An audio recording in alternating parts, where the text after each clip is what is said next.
Magandang umaga mga kabalika.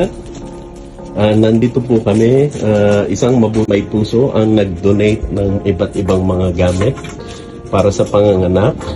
At karamihan ng mga instrument ay panglabas sa mga bata. Ito nung umbilical placement pack. So ito po ang laman niya lahat. Iba't ibang klase ng scissor, may surgical blade, may gasa, may umbilical tape, tapos may mga 3-way stopcock, tapos iba't ibang mga syringes. So maraming salamat po. Anong pangalan niyo, sir? Ako nga pala si Sir Bal. At saan niyo po nakuha tong mga instrument? Binigay lang sa akin ng tiyahin ko ng mga nurse yan sa ibang bansa. Saan pong ibang bansa? Sweden. Ang nurse sa Sweden.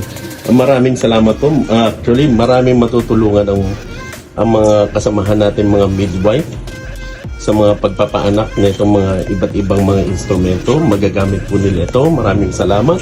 And nandito rin po si Sir William William Abarca. Ayan po ng coordinator ng kabalik po. Maraming salamat po. Thank you po lahat. Maraming salamat.